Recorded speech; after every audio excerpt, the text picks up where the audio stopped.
வல்லவனுக்கு வல்லவன். ஓர் ஊரில் சிங்காரம் என்ற வியாபாரி வாழ்ந்து வந்தான்.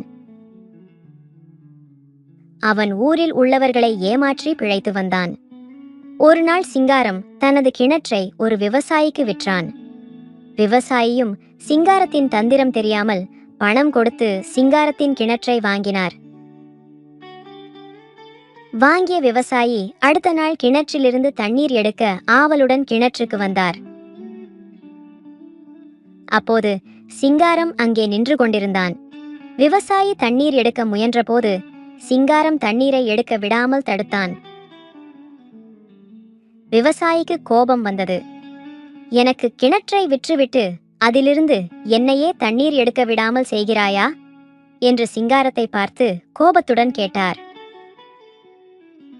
அதற்கு சிங்காரம் சொன்னான், உமக்கு நான் கிணற்றை மட்டும்தான் விற்றேன், அதில் இருக்கும் தண்ணீரை இல்லை என்று திமிருடன் பதில் கூறினான். விவசாயி குழப்பத்துடனும் சோகத்துடனும் திரும்பி வந்தார். அடுத்து என்ன செய்வதென்று தெரியாமல் அந்த ஊர் தலைவரிடம் சென்று நடந்ததை கூறி வருத்தப்பட்டார். இதை கேட்ட ஊர் தலைவர் யோசித்து சிங்காரத்துக்கு பாடம் புகட்ட எண்ணினார். பின்னர் விவசாயியை அழைத்துக் கொண்டு சிங்காரத்தை பார்க்க சென்றார் ஊர் தலைவர். ஊர் தலைவர் சிங்காரத்தை பார்த்து பேசினார். சிங்காரம், நீ விவசாயிடம் பணத்தை பெற்றுக்கொண்டுதானே கிணற்றை விற்றாய்? அதற்கு சிங்காரமும் ஆமாம் என்றான்.